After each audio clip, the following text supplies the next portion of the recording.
गुजरात में अभी भी 150 से ज्यादा गांव ऐसे हैं जहां पर दलितों को मंदिर में प्रवेश नहीं है।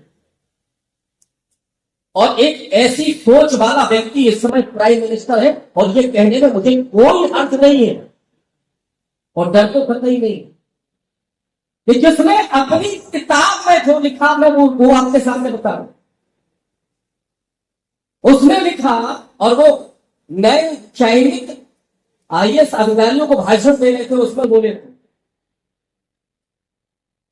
उन्होंने पूछा प्रशिक्षुओं से कि ये बताइए कि जो वाल्मीकि समाज है वो सदियों से मर्द हो रहा है,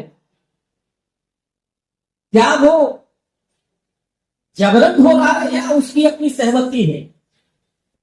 अब प्रशिक्षु आईएएस बेचारे क्या बोलेगा, जो हुकुम आपका। तो खुद जवाब भी दिया कि नहीं, कोई जबरदस्ती नहीं है उसके ऊपर, उसे तो मन होने में आध्यात्मिक सुख मिलता है। अरे कम वक्त तुम कब लोग ये आध्यात्मिक सुख रहे हैं कि मैं तो पढ़ा लिखा ही नहीं हूं, मसी कागज छुओ नहीं, कलम गही नहीं हाथ। लेकिन कम वक्तों ने कभी तुलसी पर सवाल नहीं उठाया कि तुलसी कह रहे हैं कि कवित विवेक एक नहीं मोरे, सत्य कहूं लिखी कागज मोरे। अरे उसको जब कविता नहीं आती थी तो उसको महाकवि काहे मान रहे हो? जब एक ही तर्क से आप कवि को कह रहे हैं कि वो अनपढ़ थे, तो तुलसी को कह रहे हैं, तुलसी उलट आप क्यों जा रहे? तुलसी को महाकवि हो। खेल क्या चल रहा था? हिंदी के साहित्यकार ब्राह्मण, हिंदी के आलोचक ब्राह्मण, सारे दार्शनिक ब्राह्मण तो कवि को खारिज करने के लिए वो तुलसी को, चंद्रगुप्त मौर्य के गुरु कौन,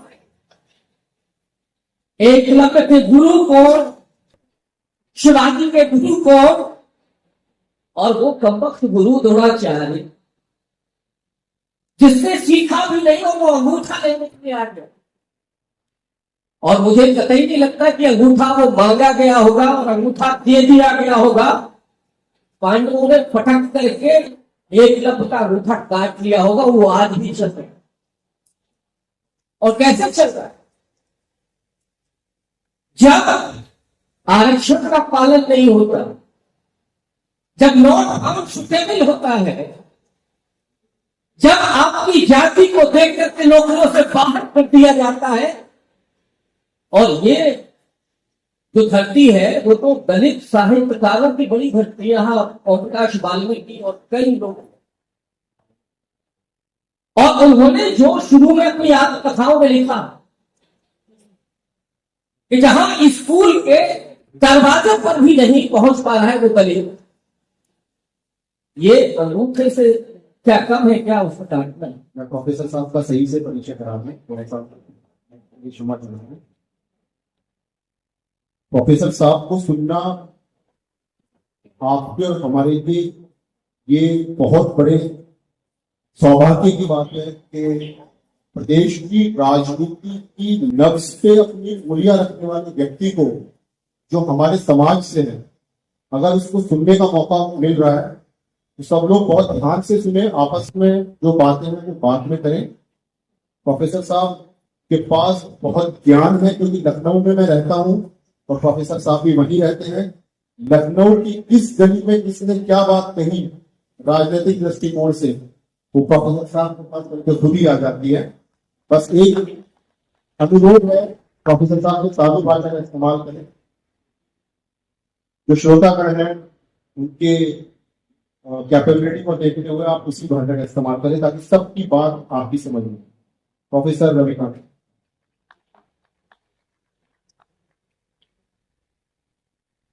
बेगल साहब, आपने इतनी जल्दी विकास की बात को स्वीकार कर लिया। क्या कहते हैं, तमंचे को तो पनाना। इस हौसला अफजाई के लिए बहुत शुक्रिया। अच्छा है, बहुत मिसाइलें हमारे पास आजकल बहुत दागी जा रही है। लोग दिल्ली छोड़ करके आजकल नागपुर भाग रहे हैं। हम लोग आज सदगुरु कबीर साहब को याद करने के लिए यहाँ उपस्थित और मुझे सबसे पहले उनकी वो साखी याद आती है। कबीरा खड़ा बाजार में लिए लुकाई हाथ, जो घर के आप न चले हमारे साथ। कभी ना कभी तो समझना और सुनना, उसके लिए भी आपको उतना ही तैयार होना पड़ेगा।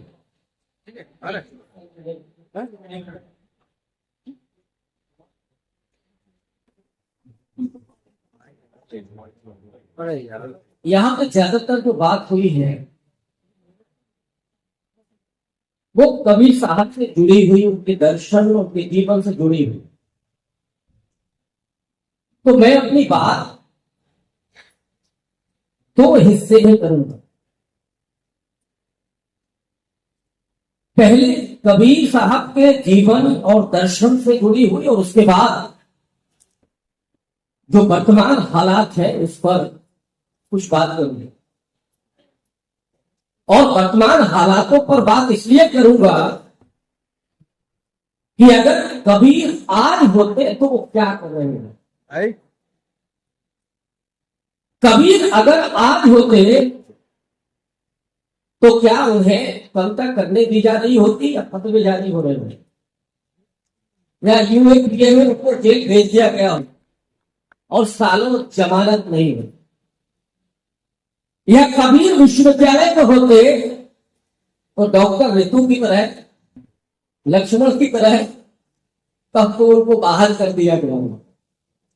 तो इसलिए कबीर को समझना और कबीर को सुनना, उसके लिए भी आपको कबीर बनना पड़ता। और कबीर है क्या, अभी गुरु की बात में देखो, कबीर सदगुरु शब्द का इस्तेमाल करते हैं। गुरु घंटाल तो बहुत घूम रहे हैं इस देश में, इसलिए ये ध्यान करिएगा कि आपको गुरु चुनना है कि गुरु घंटाल चुनना है। आजकल जेलों में भी है, अभी चुनाव में पेरोल पर आए थे बाहर, कुछ अभी है। तो गुरु घंटालों से भी सावधान रहना, और गुरु घंटालों ने जो किया है उसकी वानगी आपको कबीर के जीवन से ही जुड़ी हुई मिलेगी। मैं कुछ तथ्यात्मक और वस्तुनिष्ठ बात करना चाहता हूं, क्योंकि जो यहां पर उपस्थित लोग हैं वो ज्यादातर कबीर पंथी हैं, और ये बिजनौर के लिए गौरव की बात है।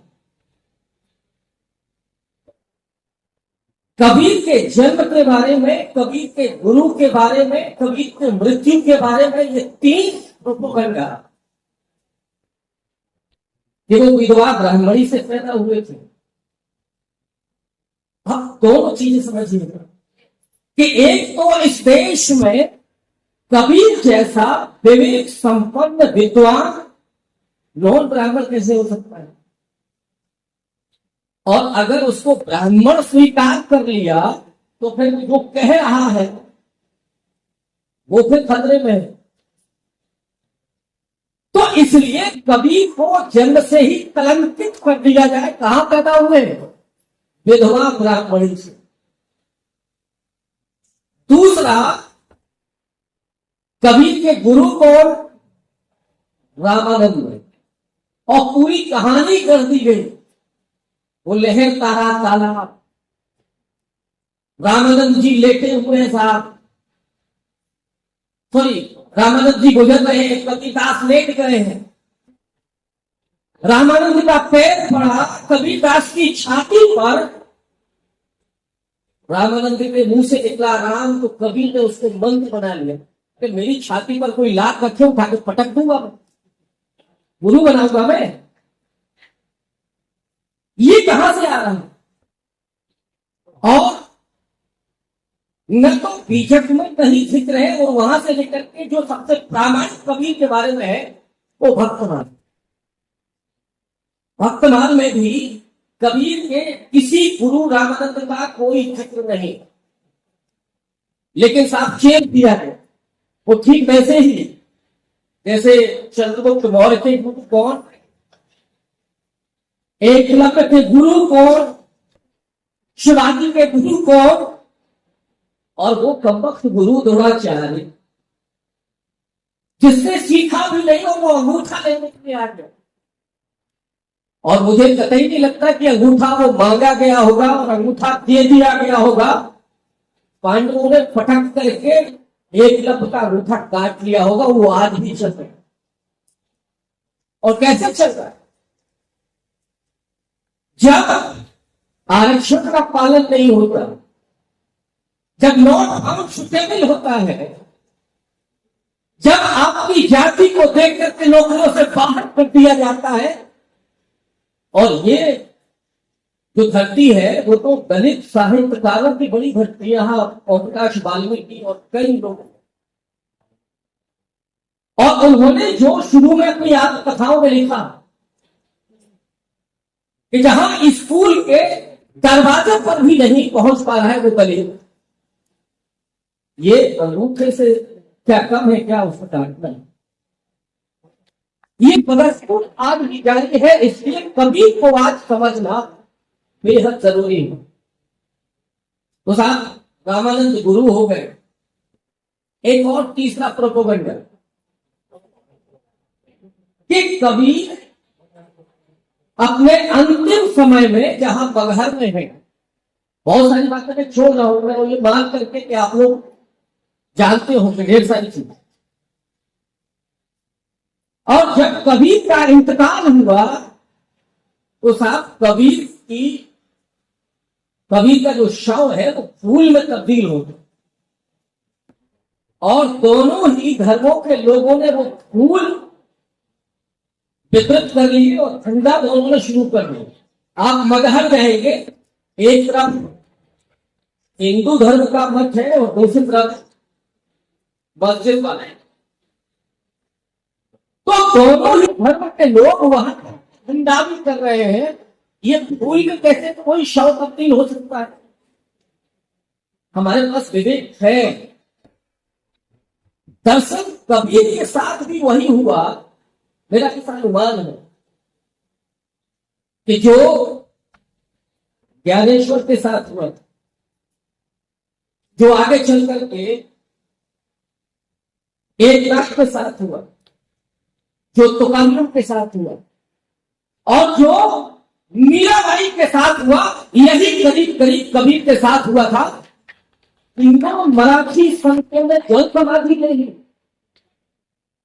मीराबाई एक कमरे में दाखिल हुई और उसके बाद बाहर नहीं निकली, और जब दरवाजा खुला तो वहां पर एक चबूतरा बन गया था और बंदर शुरू हो गया। इन सबको मारा गया। वो जल समाधि क्या थी? मुझे ऐसा लगता है कि कबीर को मार करके दफना दिया गया और एक फूलों का पूरा टोकरी लेकर के दोनों में वितरित करके, और वो क्यों कबीर को एप्रोप्रिएट करेंगे? जिन दोनों ही धर्मों के पाखंडियों को कबीर ने लताड़ा, वो कबीर को अपनाएंगे, वो कबीर के फूल ग्रहण करेंगे। और इसमें मुझे लगता है कि उसको छिपाने के लिए वो फूल वाली कहानी करी। अब ये तीन बातें, इनकी सच्चाई क्या है थोड़ा उसमें आता। मैंने कहा कि भक्तमाल में कबीर के बारे में नाभादास ने वही लिखा जो सच में है, कि कबीर न तो इस ईश्वरवाद को मानते हैं न शक दर्शक को मानते हैं, लेकिन जब भक्तमाल की टीका आगे चल करके हुई 17 से 12 में, उस टीका में जो लिखा है ये बातें उस टीका में आती, भक्तमाल की टीका, और उसमें बाकायदा ये तमाम प्रसंग जोड़ दिए गए। और आगे चल करके औपनिवेशिक दौर में इन प्रसंगों के साथ इस पूरे ब्राह्मणवाद को कनेक्ट कर दिया गया कि साहब रामानंद उनके गुरु है, विधवा ब्राह्मणी से पैदा हुए, ये 100% झूठ है, कहीं कोई सच्चाई नहीं है। कबीर वहीं पैदा हुए थे जहां उनका पालन पोषण हुआ, और कबीर को लंबे समय तक के लिए दफना दिया। औपनिवेशिक दौर के बाद स्वतंत्र भारत में भी जो डिस्कोर्स शुरू हुआ, खास करके बौद्धिक विपक्ष जो शुरू हुआ, राजनीतिक डिस्कोर्स शुरू हुआ, उसमें भी कबीर खास व्यक्तित्व के रूप में नहीं बने, और कबीर को वहां ब्राह्मणवाद के उस पूरे तंत्र के साथ जोड़ दिया गया। और वो कैसे जोड़ा गया, इस देश में नहीं बल्कि पूरी दुनिया में, और खास करके इस देश में ब्राह्मणवाद और पाखंडवाद ने जो क्रांतिकारी धारा है और उनके जो नायक हैं, उन नायकों को 4 तरीके से ठिकाने लगाने का काम है। पहला काम था उपेक्षा करना। ये बुद्ध के साथ भी हुआ, कबीर के साथ भी हुआ, बाबा साहब के साथ भी हुआ। तो जो क्रांतिकारी धारा है, उस क्रांतिकारी धारा की पहले तो उपेक्षा की गई, और जब वो धारा उस उपेक्षा से नहीं खत्म हुई तो फिर उसमें कट करके विरोध किया गया। कबीर का भी विरोध हुआ, और कबीर का विरोध कैसे हुआ, मैं थोड़ा अगर साहित्य और दर्शन के लिहाज से बताऊंगा। जब आप सूरदास का भ्रमर गीत पढ़ते हैं, और जो हिंदी के यहाँ विद्यार्थी होंगे उनके लिए बतौर खास बताएं, भ्रमर गीत में जो उद्धव जी हैं तो कौन है? ये सूरदास कहां से उद्धव को लेकर के आए? उद्धव निर्गुण के उपासक है, निर्गुण के प्रवक्ता हैं, उनके प्रतिनिधि हैं। और मुझे कई बार ये लगता है कि सूर ने कबीरदास को काउंटर करने के लिए उद्धव की रचना की, तो उस पूरे निर्गुण विपक्ष को खारिज करवा दिया उन सहज गोपियों के द्वारा।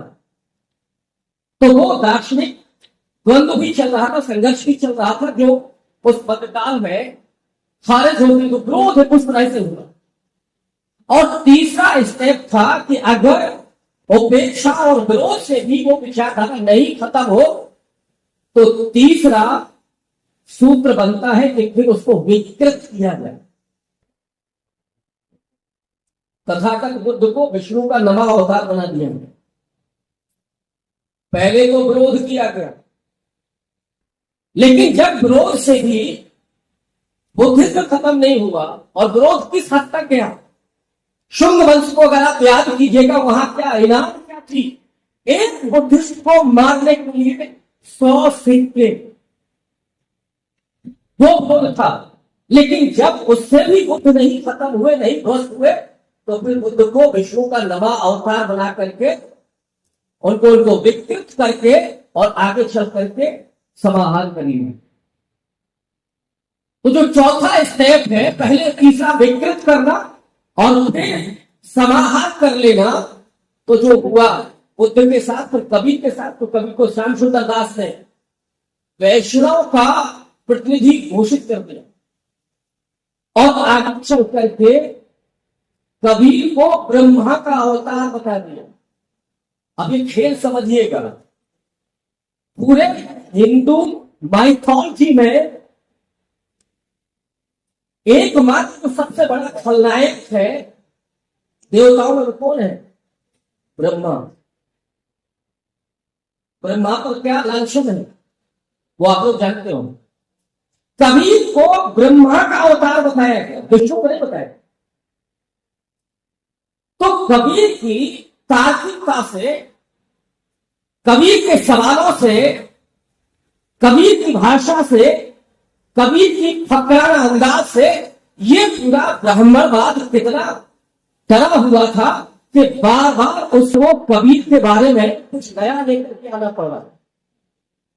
कि कभी जन्म करवाइए, कभी गुरु ब्राह्मण लेकर के आइए, फिर जब माँ का होता बता दीजिए। ये 100% प्रोपोगंडा और झूठ। पहले इस बात को समझने की जरूरत है, जाला खत्म करने की जरूरत। और अब मैं आता हूं उस मुद्दे पर कि कभी जिन्हें वैष्णव पंथी घोषित कर दिया गया था, वो अचानक डिस्कोर्स में कब आते हैं और क्यों आते हैं। गीतांजलि की बात हुई, टैगोर ने गीतांजलि में जो रचा वो कबीर का दर्शन है, भारत रत्न मिला, लेकिन कबीर फिर भी गायक थे। डिस्कोर्स में कौन था? तुलसी की महिमा गाई जा रही थी और अभी कुछ और बातें हुई।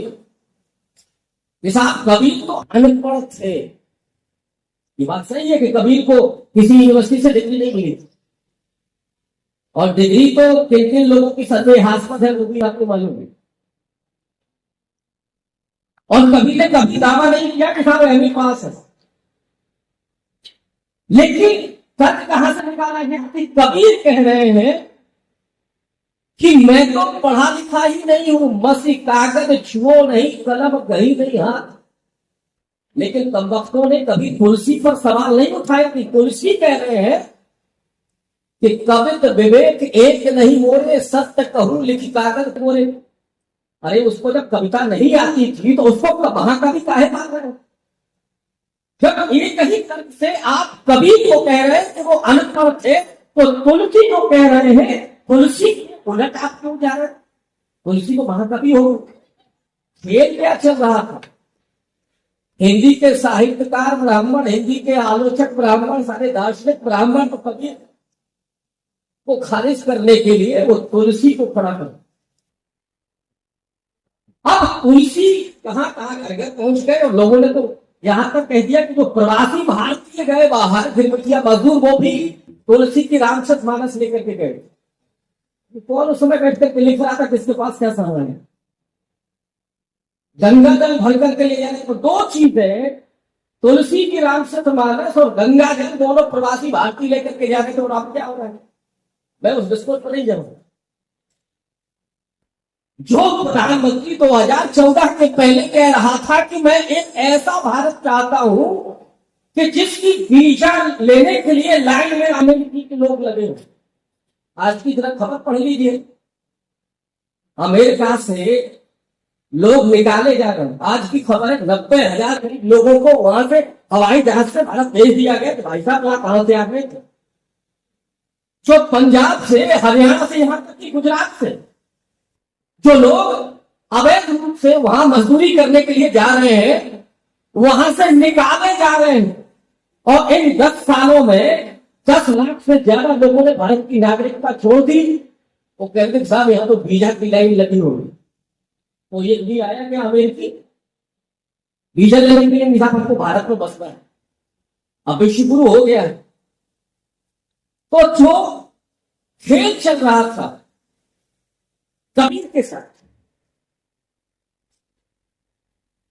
पूरे 40-50 साल तक कबीर डिस्कोर्स में नहीं है, ना के बराबर है। कबीर की बात कौन कर रहा है? तो दलित।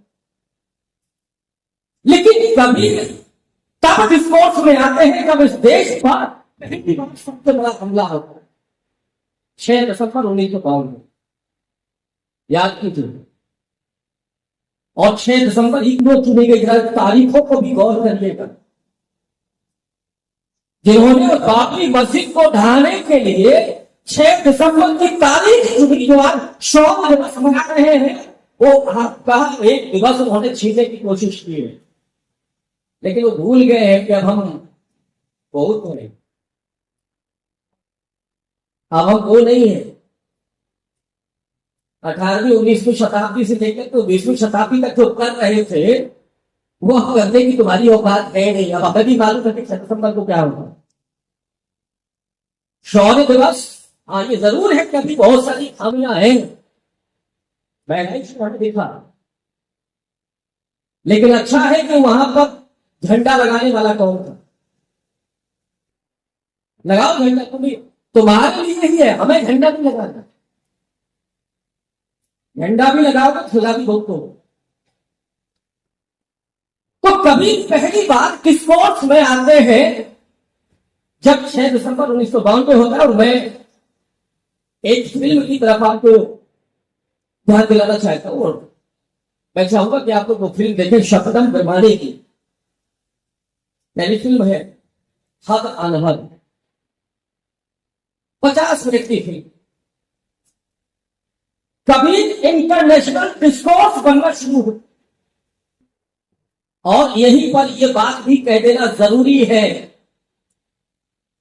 कि भारतीय उपमहाद्वीप में 2 शख्सियत ऐसी हैं जो तीनों ही देशों में उतनी ही इज्जत के साथ याद की जाती है। एक है सरदार भगत सिंह और दूसरे कबीर साहब, जो पाकिस्तान में भी उतने ही गाए जाते हैं, भारत में भी उतने ही पसंद किए जाते हैं, गाए जाते हैं, और उतने ही बांग्लादेश में। अब कबीर पर हमला कैसे कैसे हुआ? अभी किसी वक्ता ने कहा कि वैराग्य था। कबीर के हम वैराग्य कैसे हो सकता है? और ये जो मैं बात कह रहा हूं वो बात प्रोफेसर लिंडा हेस की है। प्रोफेसर लिंडा हेस ने कबीर पर एक लंबा रिसर्च किया अमेरिका में, और वो पहले प्रोफेसर हैं जिन्होंने ये बताया कि कबीर सबसे पहले कवि है। ये कमबख्त तो कबीर को कभी ही मानने के लिए तैयार नहीं थे। भाषा उनकी कैसी है? पंचमेल खिचड़ी है, सरुखड़ी है, तो उनको भाषा बताते नहीं। कहा जाना चाहिए कि कबीर की भाषा भोजपुरी है, तुलसी की भाषा बहुत और सुसंस्कृत अवधि है, लेकिन कबीर साहब भाषा ही कहते, भाषा से लेकर के और साहित्य प्रभाव कि नीची जातियों के लिए कबीर के उपदेश थे सामाजिक सुधार करने में, लेकिन कवि नहीं थे। हजारी प्रसाद द्विवेदी थोड़ा आगे तक लेकर के आए, बोले कि धर्म गुरु थे, लेकिन कबीर कभी नहीं मान रहे। कविता उनकी बाई प्रोडक्ट है, मतलब हम कभी भी नहीं हो सकते। लिंडा हेस ने पहली बार कहा कि जिस कबीर को हम जानते कैसे हैं, जरा ये बताओ। तो जवाब क्या आएगा? कवि का इतिहास लिखा किसी ने क्या? अबुल फजल के यहां थोड़ा बहुत नाम होगा, लेकिन कबीर को हम जानते हैं कबीर की कविताओं से। तो कबीर सबसे पहले क्या हुए? सबसे पहले तो कवि हुए, और आप तो कबीर को कभी मानने के लिए भी तैयार नहीं है। तो जो लिंडा हेस ने सिद्ध किया कि कबीर सबसे पहले कवि है, उसके बाद आप उनको आध्यात्मिक गुरु कहें, समाज सुधारक कहें, जो भी कहना चाहें, और कबीर में वो तमाम व्यक्तित्व तो शामिल है। और वो कवि जिनमें ये तमाम चीजें हैं, उनके लिए एक और अक्षर चल रहा था कि कबीर तो वैराग्य उनके यहां है, बड़े शुष्क है। कवि की कविता बड़ी शुष्क, लेकिन लिंडा हेस ने कहा कि कबीर की कविता गाई जाती है, कबीर की कविताओं में राग है, और जो कविता गाई जाती हो जिसमें राग हो वो बेराग कैसे हो सकता है? ये केवल कबीर को पीछे धकेलने के लिए खेल चल रहा था। तो ये तो दरअसल वो कबीर के बारे में विमर्श है जो साहित्य की दुनिया में, और खास करके उन्हीं बौद्धिक विमर्शों जिनको बौद्धिक माना जाता है, कुछ पार्टियों के जो बौद्धिक प्रकोष्ठ है वो भी ब्राह्मणों के ही है, और वो पार्टी तो सामाजिक न्याय का दावा करती है, क्योंकि उनको लगता ही नहीं है कि नॉन ब्राह्मण नॉन सवर्ण बौद्धिक हो भी सकता है। ये हालत, तो जो बौद्धिक चर्चा होती थी उसमें कभी आते ही नहीं थे। लंच का समय हो गया, इसलिए मैं अपने आप को समेटने की कोशिश कर रहा हूं, लेकिन कबीर पर बात करने के लिए एक लंबा वक्त चाहिए। तो जो कबीर 6 दिसंबर 1952 के बाद डिस्कोर्स में आते हैं, और एक चीज मैं और याद दिला दूंगा कि कि कैसे किसी विचार को, विचारधारा को, कैसे वैचारिक परंपरा को नष्ट किया जाता है, वो सिर्फ उस समय पाखंडियों द्वारा नहीं हो रहा था,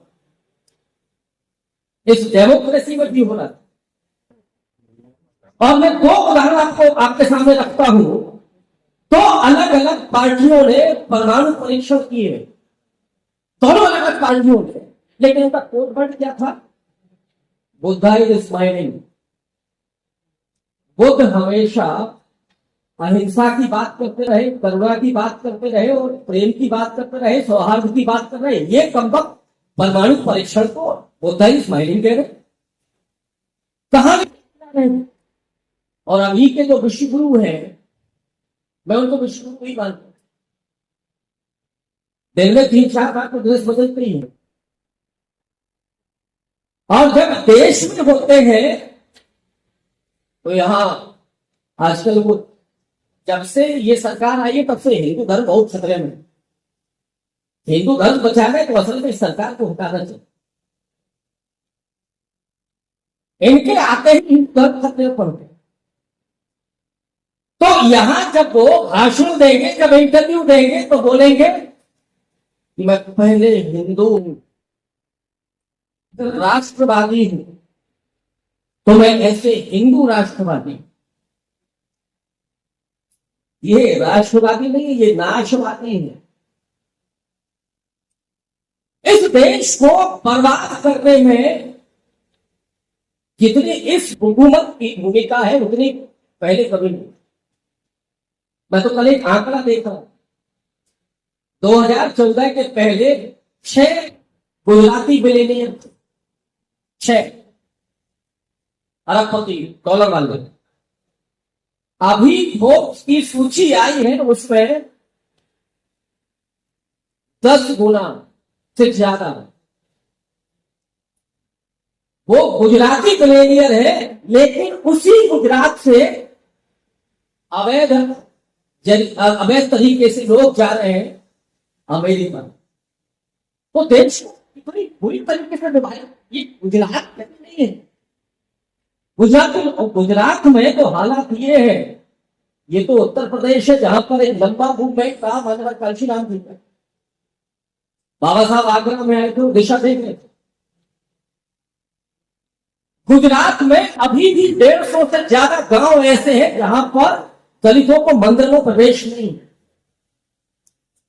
और एक ऐसी सोच वाला व्यक्ति इस समय प्राइम मिनिस्टर है, और ये कहने में मुझे कोई अर्थ नहीं है और डर तो करता ही नहीं कि जिसने अपनी किताब में जो लिखा, मैं वो आपके सामने बता रहा हूं। उसने लिखा और वो नए चयनित आईएएस अधिकारियों को भाषण दे रहे थे, उसमें बोले थे, उन्होंने पूछा प्रशिक्षुओं से कि ये बताइए कि जो वाल्मीकि समाज है उस सदियों से मर्द हो रहा है, क्या वो जबरन हो रहा है या उसकी अपनी सहमति है? अब प्रशिक्षु आईएएस बेचारा क्या बोलेगा, जो हुक्म आपका। तो खुद जवाब भी दिया कि नहीं, कोई जबरदस्ती नहीं है उसके ऊपर, उसे तो मन धोने में आध्यात्मिक सुख मिलता है। अरे कम वक्त तुम कब लोगे ये आध्यात्मिक सुख? नागपुर वालों को दे दो और तुम अपने दे दो। ये जो आध्यात्मिक सुख मिलता है वाल्मीकियों को मन धोने से, तुम काहे हो? वो किताब गायब हो गई जिसमें वो देखो पड़े। इसलिए इस समय की सत्ता से और इस समय के समाज के ताने बाने से जो सत्ता जो कर रही है, उस समाज को विभाजन इस तरीके से, और जो परिस्थितियां हैं उन परिस्थितियों में कभी आज हमारा मार्गदर्शन कर सके। और जो हमारे लिए आज नायक हैं, बाबा साहब डॉक्टर अम्बेडकर, उन्होंने कबीर को अपना दूसरा गुरु माना। ये है गुरु इसे मैंने कहा कि गुरु घंटालों से जरा बच करके नहीं। बाबा साहब अम्बेडकर ने अपने 3 गुरु बताए, तथागत बुद्ध, कबीर और बुद्धवक हुई। वो कबीर जो बाबा साहब के गुरु हैं, वो इस देश के सामाजिक ताने बाने के बिखरने के खतरे के सामने मार्गदर्शक हो सकते हैं। इसलिए बिजनौर से जो बात करी जा रही है, जो कही जा रही है, वो बेहद महत्वपूर्ण। मैं समझता हूं कि थोड़ा समाधान की तरफ भी बढ़ सकते हैं।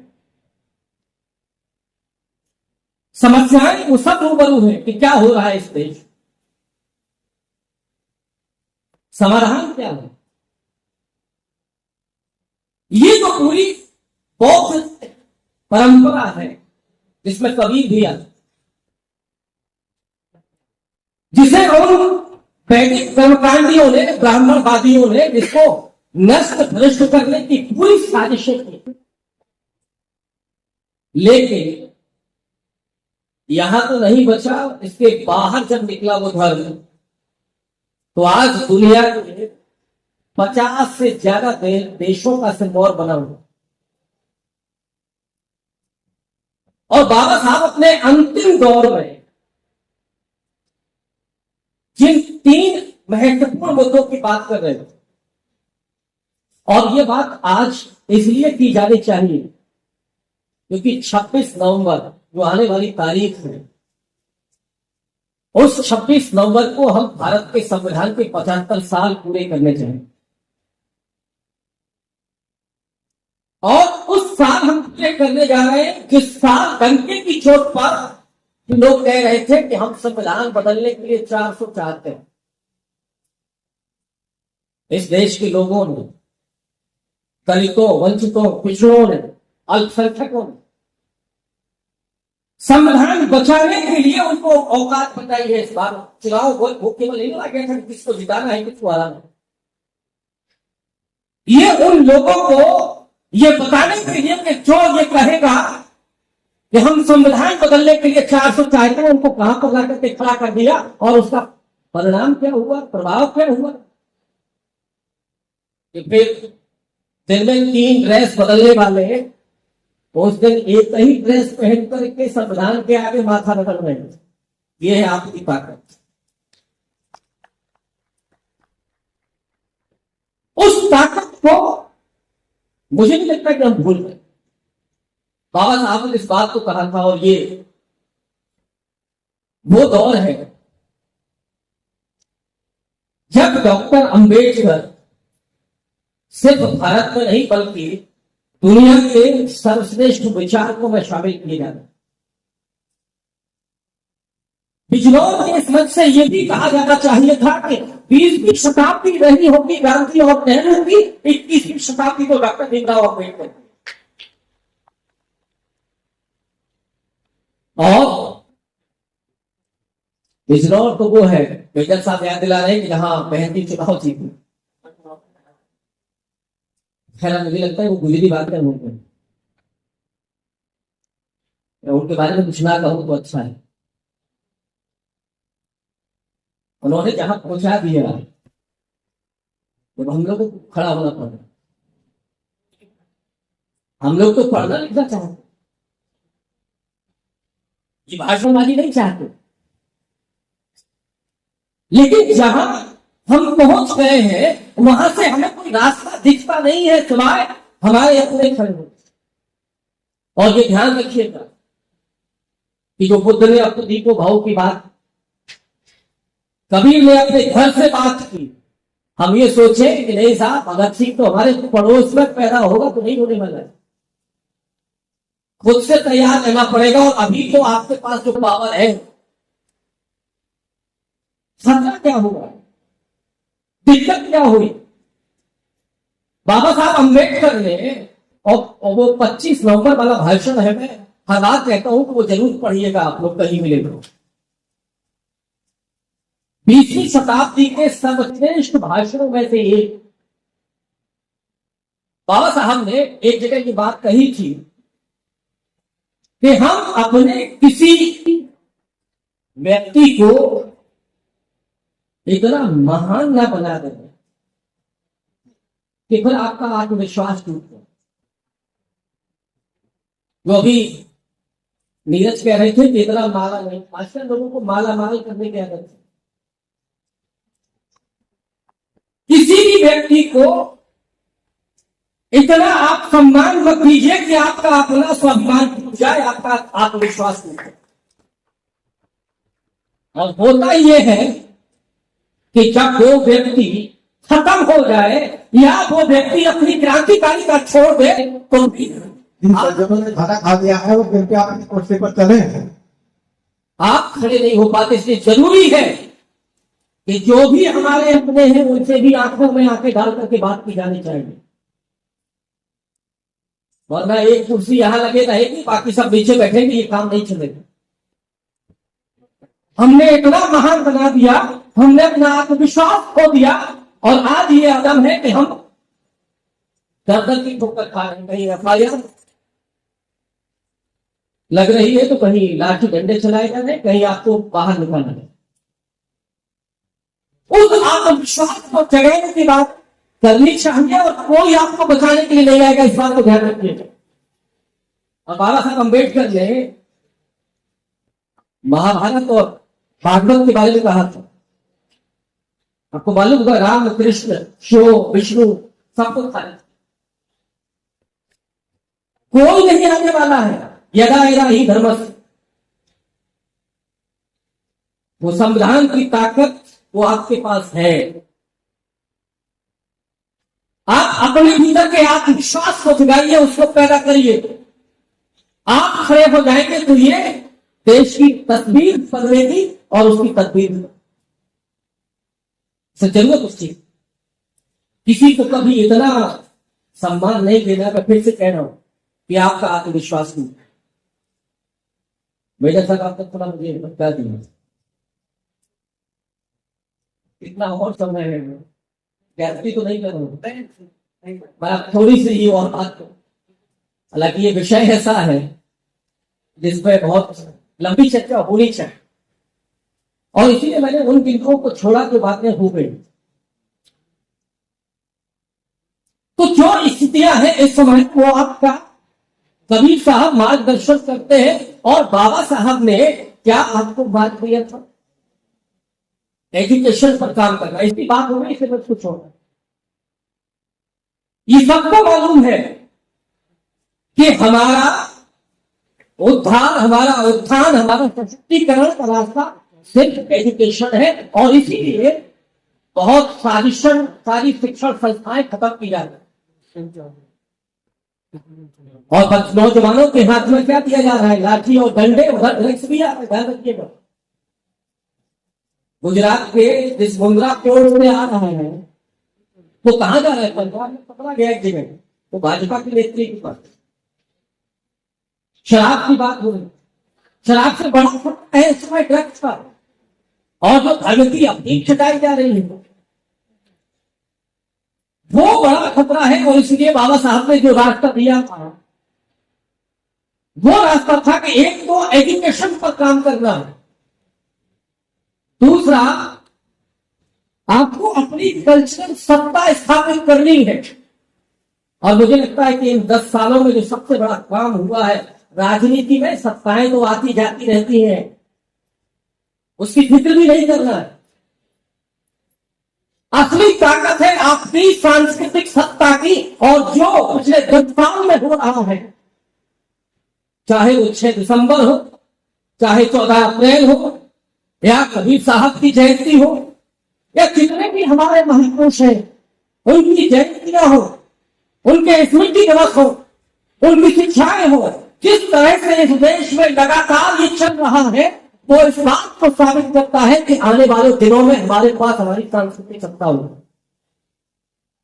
और मैं एक बात पंजाब से कह के आया था, इस दौर में दोहराने जा रहा हूं कि जो चल रहा है इसको रुकने मत दीजिए। जो इस समय चल रहा है जमीन पर, अगर ये इसी तरह से चलता रहा तो 2050 में बुद्धिजीवी सत्ता इस देश में स्थापित होगी, और उसके बाद कोई माई का लाल आपसे राजनीतिक चक्कर नहीं चलता, आपको वो काम करना। बाबा साहब ने जो दिया था वो देश की तरफ चलने का मन। अब इससे काम नहीं चलेगा, केवल हिंदू भी बने हुए हैं और साहब इधर काउंटर भी करेंगे, केवल सत्ता चाहिए, इससे काम नहीं चलने वाला। उनसे भी सवाल पूछा जाना चाहिए जिन्होंने कहा था कि हम 10 करोड़ लोगों का धर्मांतरण करेंगे।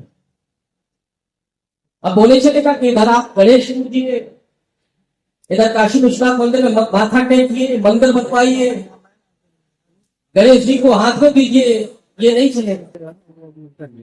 आपको अपनी सांस्कृतिक सत्ता अगर स्थापित करनी है तो फिर उस रास्ते पर आपको चलना पड़ेगा। आपके पर्व त्योहार तीज सब आपके अपने होने चाहिए। बाबा साहब ने कहा था कि गुलामों के कोई पर्व त्योहार नहीं होते जो उनको दिए जाते हैं। कौन सा त्योहार आपका है? दिवाली है क्या? रक्षाबंधन है क्या? होली है क्या? कौन सा त्योहार आपका है? हमारा त्योहार ये है कि जहां से हम लोगों को शिक्षित भी करें, लोगों को सही रास्ता भी दिखाएं। बाबा साहब अम्बेडकर से जोड़ेंगे, कबीर साहब से जोड़ेंगे, तथागत बुद्ध से जोड़ेंगे, ज्योतिबा फूले से जोड़ेंगे, शिवाजी महाराज से जोड़ेंगे। और ये ध्यान रखिएगा, जिन्होंने ये कहा था, मैं आखिरी वाक्य कह रहा हूं बस, मुझे मालूम है कि मैंने ज्यादा समझ नहीं, जिन्होंने संविधान बनने के 3 दिन के बाद यह कहा था कि इस संविधान को हम स्वीकार नहीं करते, जिन्होंने ये कहा था कि इस संविधान में कुछ भी भारतीय नहीं है, जिन्होंने ये कहा था कि इस संविधान पर विदेशी छाप है, और क्यों कह रहे थे कि भारतीय नहीं है? आरएसएस के मुखपत्र में और नाइजर में 30 नवंबर 1949 को यह लिखा गया था